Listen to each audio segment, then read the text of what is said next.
महाभारत का सबसे बड़ा रहस्य। क्या सच में पांचों पांडवों की एक सगी बहन भी थी? अगर थी तो उसका नाम इतिहास के सबसे महान ग्रंथ महाभारत में विस्तार से क्यों नहीं मिलता है? आखिर वह कौन थी जिसे कुछ लोग अग्नि की देवी कहते हैं? क्या उसके पास ऐसी दिव्य शक्तियाँ थीं जिनसे वह भविष्य देख सकती थी? क्या उसने महाभारत युद्ध से पहले पांडवों को चेतावनी दी थी? और क्या सच में उसकी पूजा ने पांडवों की विजय का मार्ग प्रशस्त किया था? इन सभी सवालों के जवाब आज भी लाखों लोगों के मन में हैं।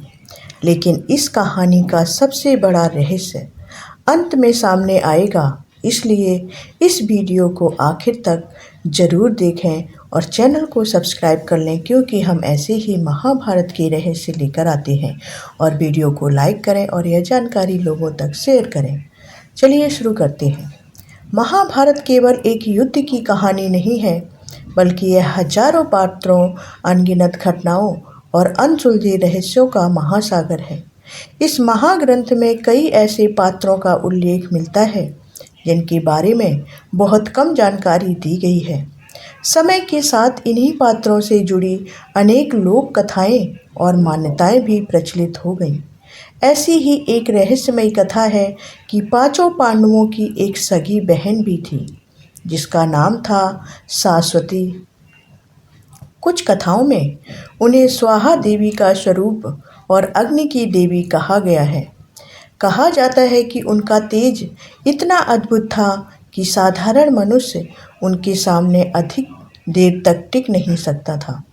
लेकिन सबसे बड़ा सवाल यही है कि यदि वह वास्तव में पांडवों की बहन थी, तो महाभारत में उनका विस्तार से वर्णन क्यों नहीं मिलता? यही रहस्य इस कथा को और भी रोचक बना देता है। लोक कथाओं के अनुसार सास्वती राजा पांडु और रानी माद्री की पुत्री थी। इस प्रकार वे नकुल और सहदेव की सगी बहन तथा युधिष्ठिर, भीम और अर्जुन की सौतेली बहन मानी जाती हैं। कहा जाता है कि उनके जन्म के समय शुभ संकेत दिखाई दिए थे। ऋषि मुनियों ने भविष्यवाणी की थी कि यह कन्या साधारण नहीं, बल्कि दिव्य तेज से युक्त होगी।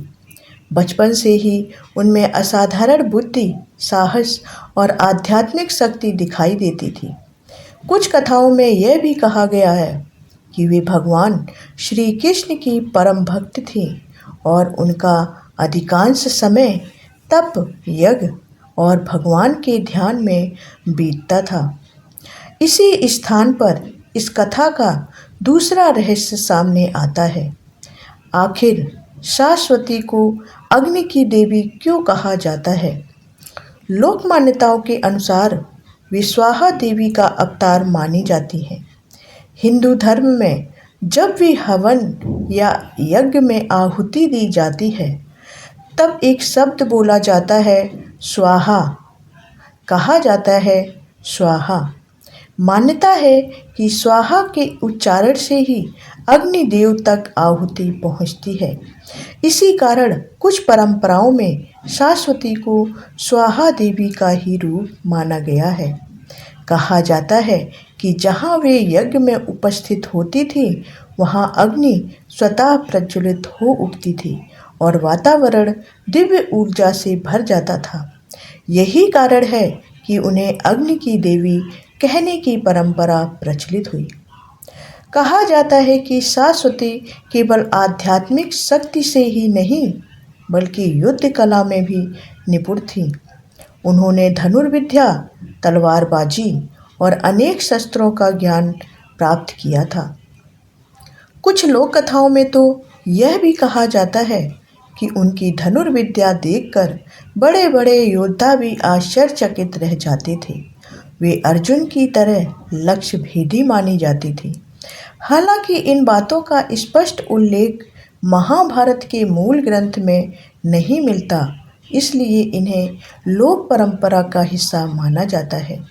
इसके बाद कहानी और भी रहस्यमयी हो जाती है। मान्यता है कि सास्वती को महाभारत युद्ध का पूर्व आभास यानी बहुत पहले ही पता चल गया था, क्योंकि उन्होंने भविष्य में होने वाले भीषण विनाश को अपनी दिव्य दृष्टि से देख लिया था। कहा जाता है कि उन्होंने पांडवों को सावधान रहने और धर्म का मार्ग कभी न छोड़ने की सलाह दी थी। उनका विश्वास था कि धर्म की विजय निश्चित है, लेकिन उस विजय की कीमत बहुत भारी होगी। उन्होंने भाइयों से कहा था कि आने वाला समय पूरे आर्यावर्त का इतिहास बदल देगा, लेकिन नियति के सामने किसी की नहीं चली और अंततः वही हुआ जिसकी भविष्यवाणी की जाती है। कुछ कथाओं में यह भी दावा किया जाता है कि सरस्वती का विवाह द्रौपदी के भाई धृष्टद्युम्न से हुआ था, चूँकि धृष्टद्युम्न स्वयं यज्ञ की अग्नि से उत्पन्न हुए थे और द्रौपदी का जन्म भी अग्निकुंड से हुआ था। इसलिए इस कथा में अग्नि से जुड़ा संबंध और भी मजबूत दिखाई देता है। इसी आधार पर कई लोग सरस्वती को अग्नि की देवी मानते हैं, लेकिन इस विवाह का भी स्पष्ट प्रमाण महाभारत के प्रमाणिक संस्करणों में उपलब्ध नहीं है।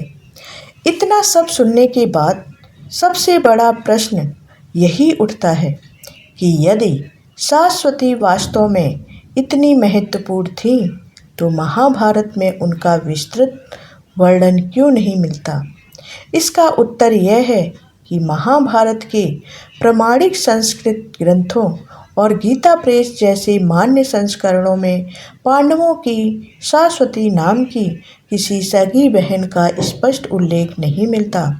उनके बारे में जो कथाएं आज सोशल मीडिया, लोक कथाओं और कुछ बाद के ग्रंथों में प्रचलित हैं, वे मुख्य महाभारत का स्थापित भाग नहीं माने जाती।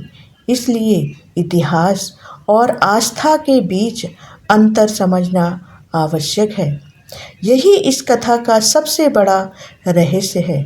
सरस्वती की कहानी भारतीय लोक परंपराओं में एक रोचक और लोकप्रिय मान्यता के रूप में सुनाई जाती है, लेकिन इसे महाभारत का प्रमाणित तथ्य नहीं कहा जा सकता।